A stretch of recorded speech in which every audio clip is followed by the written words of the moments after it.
আপনাদেরকে এখন একটা কাহিনী শোনাবো। একটা কৃষক, সে হচ্ছে তার যে মাঠ আছে বা হচ্ছে ওটাকে কি বলে, যে জমিটা, এই জমিতে সে হচ্ছে কোনো বীজ বপন না করে সে হচ্ছে সারা বছর ঘুরে বেড়াইতেছে। হ্যাঁ, সারা বছর মানুষের কাছে গিয়ে বলতেছে যে ভাই আমার এই জায়গার মধ্যে বাম্পার ফলন হবে, এই জায়গার মধ্যে হচ্ছে আমার এই হবে সে হবে, আমি হচ্ছে যত কৃষক আছে ওদেরকে আমি টপ করাই ফেলবো, আমার ব্যবসা একদম উঠে যাবে যখন আমার এই জমির মধ্যে ফসল ফুটবে। সবার কাছে গিয়ে বলতেছে, সব কিছু করতেছে, হ্যাঁ, বাট তার যে হচ্ছে বীজটা বপন করার কথা, ওই বীজটা হচ্ছে সে বপন করে নেয়।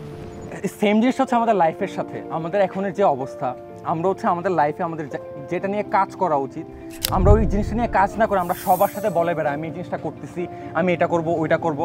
বাট আমাদের যা করা উচিত, আমাদের একটা লাইফে ব্যালেন্স আনা উচিত। আমি কখন ঘুমাচ্ছি, আমি কখন কি খাচ্ছি, আমি আমার লাইফের মধ্যে কি ইনপুট করতেছি, আমরা ওই জিনিসটা করতেছি না। আপনি যখন ওই জিনিসটা করতেছেন না, আপনি যখন আপনার জমিতে বীজটা বপন করতেছেন না, ওই বীজের মধ্যে আপনি পানি দিতেছেন না কন্টিনিউয়াসলি, এটাকে আপনি টেক কেয়ার করতেছেন না, আপনি কিভাবে এক্সপেক্ট করেন যে হচ্ছে আপনার ওই জমি থেকে ফসল ফুটবে? আপনি ওই জিনিসটা এক্সপেক্ট কীভাবে করেন? সো সেম সার্কেলটা হচ্ছে আমাদের লাইফের সাথে, একটা জমি আর আমাদের লাইফ। আমাদের লাইফে অনেক জিনিস আছে উই কান্ট কন্ট্রোল। আপনি ওটা কন্ট্রোল করতে পারবেন না আপনি কবে একটা গাড়ির মালিক হবেন, আপনি ওটা কন্ট্রোল করতে পারবেন না আপনি কবে একটা বাড়ির মালিক হবেন, আপনি একটা ওই জিনিসটা কন্ট্রোল করতে পারবেন না আপনার কবে সিক্স প্যাক হবে, রাইট? বা আপনি কবে মিলিনিয়ার হবেন, বা আপনার এইটা হবে সেটা হবে, আপনি কন্ট্রোল করতে পারবেন না।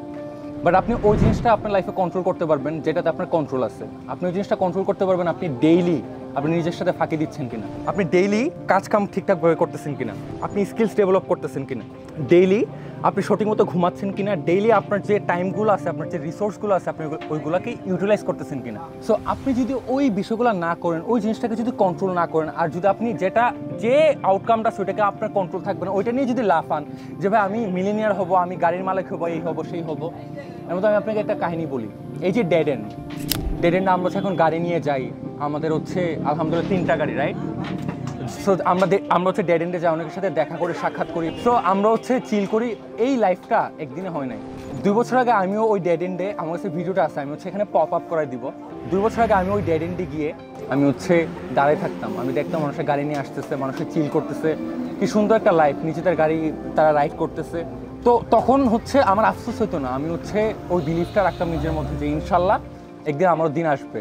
আলহামদুলিল্লাহ আমাদের এখন 3টা গাড়ি, আমরা এখনো চিল করতেছি, আপনার ব্লগেই দেখছেন।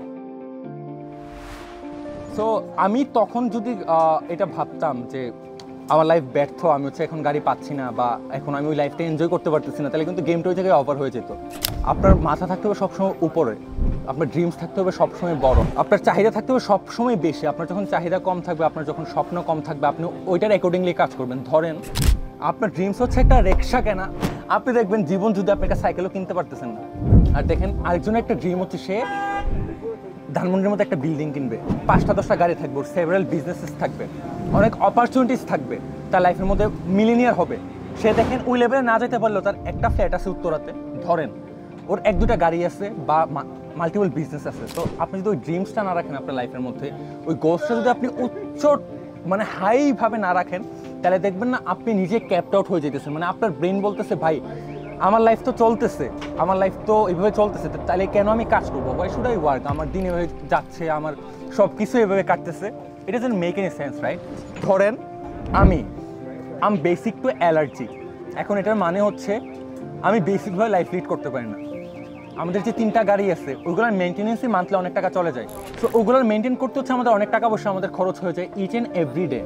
ভালো একটা কাপড় কিনতে গেলে টাকা লাগে, ভালো একটা জায়গায় থাকতে গেলে আপনার টাকা লাগে। এখনের একটা দিনের মধ্যে আপনার একটা ছেলেকে, আপনি যদি একটা স্কুলে পড়েন, কলেজে পড়েন, আপনার টাকা দরকার, রাইট?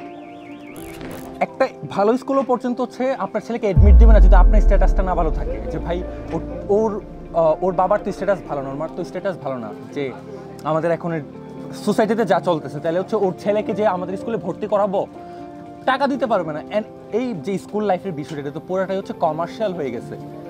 এরপরে আমি যা দেখলাম এখন হচ্ছে এটা কিন্তু মানে সত্যি কথা, মসজিদের মধ্যে যে কমিটি আছে ওরা হচ্ছে মসজিদটাকে একটা বিজনেস হিসেবে নিচ্ছে, ওদের কাছে হচ্ছে এটা একটা বিজনেস মডেল।